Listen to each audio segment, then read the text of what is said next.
தற்போதைய அண்மை செய்தியை பார்த்துக் கொண்டிருக்கிறோம். மாணவர்களுக்கு கல்வி விருது வழங்கி வரக்கூடிய நிலையில் தற்போது நடிகர் விஜய்க்கு, தமிழக வெற்றிக் கழகத்தின் தலைவர் விஜய்க்கு நாம் தமிழர் கட்சியின் ஒருங்கிணைப்பாளர் சீமான் வாழ்த்து தெரிவித்திருக்கிறார். ஏழை பணக்காரர் என்ற எவ்வித பாகுபாடும் இன்றி ஊக்கத்தொகை வழங்கி இருப்பதாகவும், மாணவர்களை ஊக்கப்படுத்தும் உன்னத பணியை தொடர்ச்சியாக என் உயிர் இளவல் விஜய் செய்து வருவதாகவும் குறிப்பிட்டிருக்கிறார். நம்மோடு தொலைபேசி வாயிலாக தற்போது இணைந்திருக்கிறார் நாம் தமிழர் கட்சியின் தலைமை ஒருங்கிணைப்பாளர் திரு சீமான் அவர்கள். வணக்கம். தொடர்ச்சியாக விஜயிடமிருந்து உங்களுக்கு வாழ்த்து, உங்களிடமிருந்து அவருக்கு வாழ்த்து அப்படிங்கிற இந்த பரஸ்பர வாழ்த்துக்கள் தொடர்ந்து கொண்டிருக்கிறது. இது திரையுலகத்தில் அண்ணன் தம்பி என்கிற உறவு தற்போது அதே கைப்பிடித்து அரசியல் உலகத்திலும் தொடரும் அப்படின்னு எதிர்பார்க்கலாமா? இல்ல, உங்களுக்கு இப்ப அவர் கட்சி ஆரம்பிக்கிறாரு அப்படிங்கிற போது நானும் ஒரு அரசியல் இயக்கமா வந்ததுனால இந்த நாங்க ரெண்டு பேரும் எங்களுக்கு இருக்கிற அந்த அன்பும் பாசமும் உங்களுக்கு வெளியில வருது. அதுக்கு முன்னாடி இருந்தே நாங்க இதை உறவோடு தான் இருக்கிறோம். உங்களுக்கு தெரியும் நினைக்கிறேன். அவருக்கு என் தம்பிக்கு எண்ணற்ற இடையூறுகள் வரும்போதெல்லாம் நான் அவருக்கு துணையா நின்றுருக்கேன். அது ஒரு ஆழ்ந்த அன்பின் பிணைப்பு. அது இந்த சூழல்ல அவர் தம்பி அரசியலுக்கு வருவது என்பது எங்களை போன்ற பிள்ளைகளுக்கு வலு சேர்க்கும்னு நினைக்கிறேன். ஏன்னா நான் இந்த இது வரைக்கும் இருக்கிற இந்த ஊழல் லஞ்சம் ஊறி திளைத்து போன கொடிய அரசியலை பேக்கணும்னா வீழ்த்தணும்னா ஒரு ஆள் முடியாது. அது அந்த நோக்கம் இருக்கிற பல தலைவர்கள், பல தளபதிகள் இந்த களத்துல இறங்கி போராடணும். அதுல என் தம்பி இந்த களத்துக்கு வருவது எனக்கு பெருமையும் மகிழ்ச்சியும் தான். எனக்கு ஒரு உற்சாகத்தை தருது. அதனால நாங்க ரெண்டு பேரும் அண்ணனும் தம்பியுமா அன்பு பிணைப்புல இருக்கிறதுனால எங்களையும் அறியாம நாங்க ஒருத்தர் அன்பை பாசத்தை பரிமாறிக்கொள்றோம். அது உங்களுக்கு படிச்சுன்னு வெளியில தெரிஞ்சிடும். அது ஒண்ணும் செய்ய முடியாது. இல்ல, நீங்களும் அந்த மாதிரி தலைவர்கள் வேணும்ங்கிறீங்க. விஜயம் இன்னைக்கு பேசும்போது அதான் சொல்றாரு, நல்ல தலைவர்கள் வேண்டும், படித்த தலைவர்கள் வேண்டும்னு சொல்றாரு. இல்ல, நான் பல ஆண்டுகளா பேசி வர கருத்தை தான் என் தம்பி உள்வாங்கி அவர் திருப்பி அதே கருத்தை வலியுறுத்தி பேசுறாரு. அது உங்களுக்கு தெரிஞ்சது தானே. அவர் தெளிவா சொல்றாரு பாருங்க. ஒவ்வொரு துறையிலும் ஆக சிறந்த ஆளுமைகள் நமக்கு தேவைப்படுது. ஒவ்வொரு இதனால் இவன் முடிக்கும் என்றாய்ந்து அதனை அவன்கள் விடல் என்று வள்ளுவ பெருமாறா நமக்கு தந்தரிலிய மறைமொழி போல ஒவ்வொரு துறையிலும் ஆக சிறந்த விளையாட்டா அங்க ஆளுமைகள் தேவைப்படுது. சிறந்த தலைமை பண்பு கொண்ட ஆளுமை தேவைப்படுது. இசைத்துறையா, திரைத்துறையா, அல்லது எந்த துறை, நாடகத்துறையா, வேளாண் துறையா, தொழில்துறையா, இல்ல கல்வித்துறையா, இல்ல பொருளாதாரத்துறையா, எல்லா இடத்திலும் நமக்கு ஆக சிறந்த மேதைகள், ஆளுமைகள், தலைமை பண்பு கொண்ட தலைவர்கள் நமக்கு தேவைப்படுது. தன்னலமற்று மக்களுக்கு சேவை செய்கிற தூய உள்ளம் கொண்ட தலைவர்கள் தேவைப்படுது. புரட்சியாளர் அம்பேத்கர் சொல்றாரு பாருங்க, நீ என்ன அம்பேத்கர், நீங்க கல்வி அறிவு கொடுத்துட்டா சமத்துவம் சகோதரத்துவம் வந்துடும், நீயே ஒன்னும் வரல, என்ன தன்னலம்னு அறிவு வேலை செய்யாதுங்கிறார். அப்படி தன்னலம் கொண்ட அறிவாளிகள் பயனில்லைங்க. தன்னலமற்ற தூய உள்ளத்தோடு மக்களுக்கு சேவை செய்ய வேண்டும் என்கிற உயர்ந்த எண்ணம் கொண்ட தலைவர்கள் தேவை. அதை தான் தம்பி வலியுறுத்துகிறார். அது இனிமே போய் தேட முடியாது. நாம நாங்க பதர்களுக்குள்ள நெல்மணியை தேட முடியாது. புதுதான் நாமளே உழுது விதைச்சு நல்ல நெல்மணிகளை விளைய வச்சு அறுவடை செய்து நல்ல மணிகளை பொறுக்கிட்டு போகணும். அதுதான் மாணவர்களுக்கு பாராட்டு. அதுதான் மாணவர்களிடத்தை பேசுவது. ஏன் அப்துல் கலாம் அமைச்சரை கூட்டி வச்சு பேசல, பாராளுமன்ற உறுப்பினரை கூட்டி வச்சு பேசல, சட்டமன்ற உறுப்பினரை கூட்டி வச்சு பேசல, கல்லூரி பள்ளி மாணவர்கள்ட்டே ஏன் பேசினாரு? அடுத்த தலைமுறையவாத ஊழல் லஞ்சத்துக்கு எதிராக உண்மை நேர்மையுமா வளர்த்தெடுப்போங்கிறது தான் அவருடைய கணக்கு. இன்றைய இந்த நிகழ்ச்சி அவர் பேசிய அந்த பேச்சுக்கள், மாணவர்கள் மத்தியில் பேசிய பேச்சுக்களை நீங்க எப்படி பார்க்கறீங்க? உங்களுடைய பார்வை என்ன? சரியானதுதான் சொல்றேன். சரியானதான் சொல்றேன். பல கல்லூரி விழாக்கள்ல போய் நான் அண்ணன் பேசுனதுதான் தம்பி இன்னைக்கு அந்த மாணவ பிள்ளைகிட்ட பேசுறாரு. அந்த கருத்தை அவர் வலியுறுத்துவது மிகச்சரியானது. உங்களுடைய அடியொற்றி வந்திருக்கிறார், நீங்கள் பேசுவதைத்தான் திரு விஜய் பேசுகிறார் அப்படிங்கிறீங்க. கிட்டத்தட்ட அரசியல் பயணத்திலும் அது தொடருமா? உங்களுடைய அடியொற்றித்தான் தமிழக வெற்றி கழகத்தின் பயணமும் இருக்குமா? இல்ல, நான் பேசுறதுதான் சொல்லல. நீங்க உலகெங்கும் பாருங்க, கொஞ்சம் நீங்க யோசிங்க. நீங்க எந்த மானுட நலன், மக்களின் நலன் குறித்து சிந்திச்ச எந்த மேதைகளும் ஒரே மாதிரிதான் சிந்திப்பாங்க. நீங்க சரியானது என்று தெரிந்து விட்ட பிறகு செய்யாம இருப்பதும் அதான் தோல்விக்கு காரணம்ங்கிறாரு கன்ஃபியூஷியஸ். பகவான் கிருஷ்ண பரமாத்மா என்ன சொல்றாரு? நீ யோசிக்காம செய்யறது, யோசித்த பிறகு செய்யாம இருப்பது, ரெண்டுமே தோல்விக்கு காரணம்டாங்கிறாரு. செய்யத்தக்க அல்ல செய்யக்கெடும், செய்யத்தக்க செய்யாமேனும் கெடும் வள்ளுவ பெருமகனார். இங்க பாருங்க, நீங்க உலகம் முறை இதை பேசிட்டே போனீங்கன்னா எல்லா மேதைகளும் ஒரே இடத்துல நிற்பான், ஒரே மாதிரி சிந்திச்சிருப்பான்.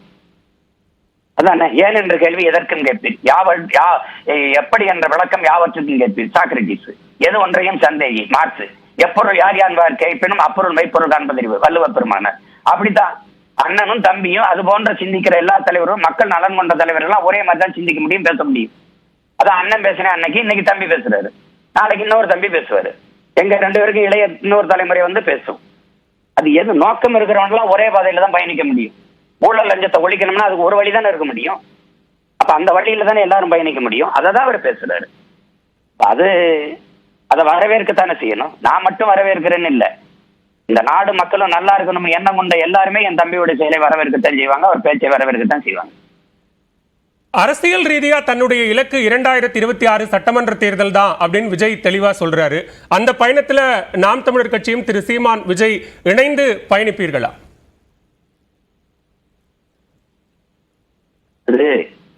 இப்ப கேட்க வேண்டிய கேள்வி இது குறித்து தான். 26ல நீங்க குறைஞ்சது 2025 நடுவுலையாவது இந்த கேள்வியை கேளுங்க.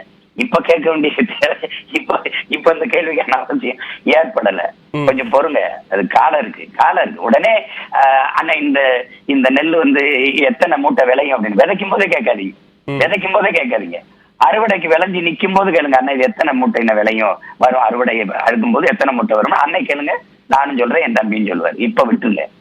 இல்ல, கரங்கள் கோருகிறது வலு சேர்க்கிறது அப்படின்னும் போது அந்த கரங்கள் கோர்ப்பது என்பது எதற்கான பயணம் அப்படின்னு ஒரு இலக்கு நிர்ணயிப்போம்ல, அந்த இலக்கா 2026 பார்க்க கூடாதா?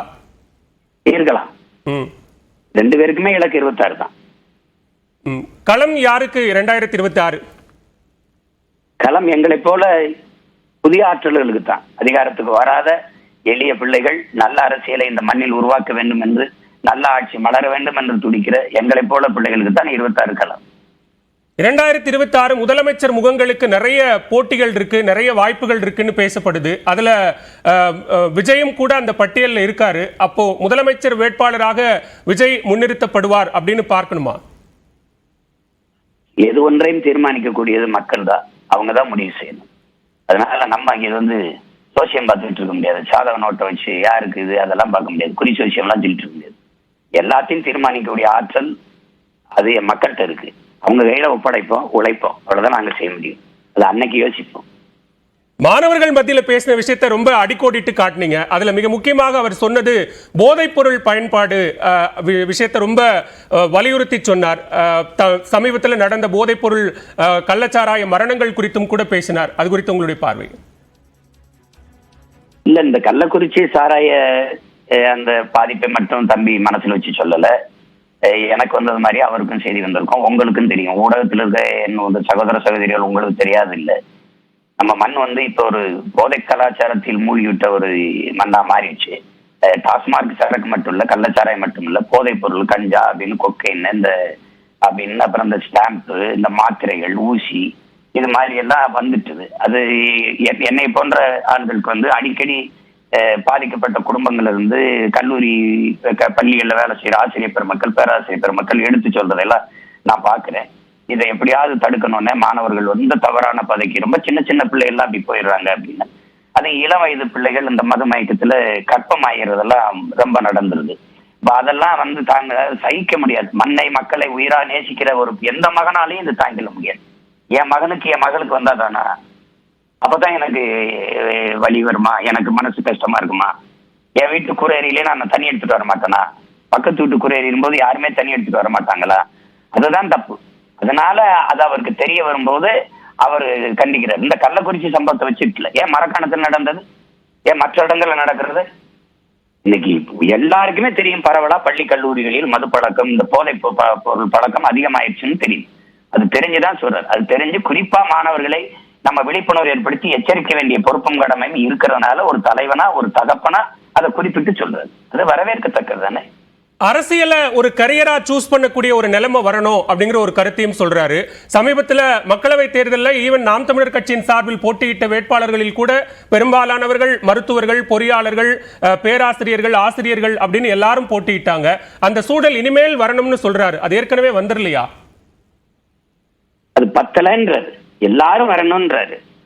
நீங்க அடிப்படையில ஒண்ணுதானே, நீங்க கற்றவர்கள்லாம் விலகி நிக்கிறீங்க, நமக்கு எதுக்கு பிரச்சனைங்கிறீங்க. அது தவறு இல்லையா?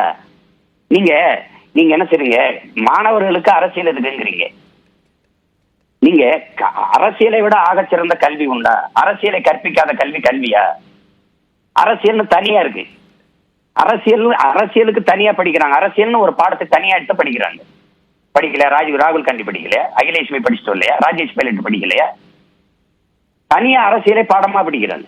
அறிவியல் புவியியல் போல அரசியல்ங்கிறது ஒரு வாழ்வியல். ஒரு மனிதனின் பிறப்பிலிருந்து இறப்பு வரை அனைத்தையும் தீர்மானிப்பது அரசு, அந்த அரசை தீர்மானிப்பது அரசியல். அதை நீங்க தீர்மானிக்காம யாரு தீர்மானிக்கிறது? எல்லாத்தையும் படிப்பிய, வரலாறு படிப்பிய, புவியியல் படிப்பிய, அறிவியல் படிப்பிய, இலக்கியம் படிப்பிய, எல்லாம் படிச்சுட்டு போயிடுவிய.